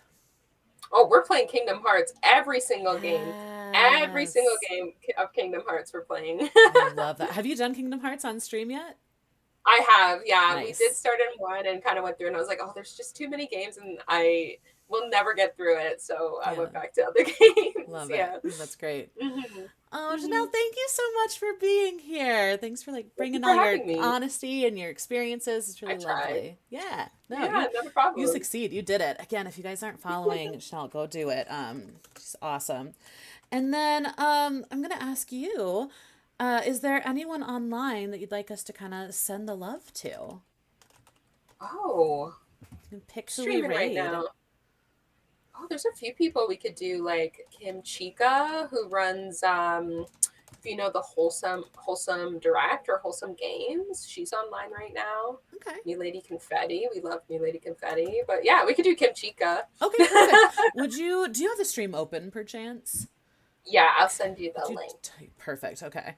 And then Twitch chat, I'm gonna throw a little raid message in here if you feel like copying and pasting this. Here's the little raid message. Let Kimchika know that that CoderGirlChan sent us. Okay. Yeah. So let me see, Kimchika. Okay, cool. Let me spell it correctly. This is always my fear, and I I have rated the wrong person so many times. Trust me. Yeah, it's so embarrassing. Yeah, it's the worst. I love. Yeah. Kimchika's great. Like I found Kimchika on TikTok because she would always post like new like wholesome games or like cozy games, and that's how I found like Stray. That's how I found Cult of the Lamb, like through her. And they run Wholesome Direct, which is basically like a showcase of all of the cozy games coming out in the year. So they just did it yesterday. So she's lovely. Love it. Okay. Awesome. Well, thank you again. I really appreciate you being here and spending your time with us. And if anyone here is interested, we do Why We Go Live about every 2 weeks here on Sundays. And then you can follow Why We Go Live on Twitter and Instagram for updates and whatnot. And if you or anyone you know would be a good guest, you can send an email to whywegolive@gmail.com, okay? All right, love you, bye, see you, bye. We're rating now, bye. Did we raid?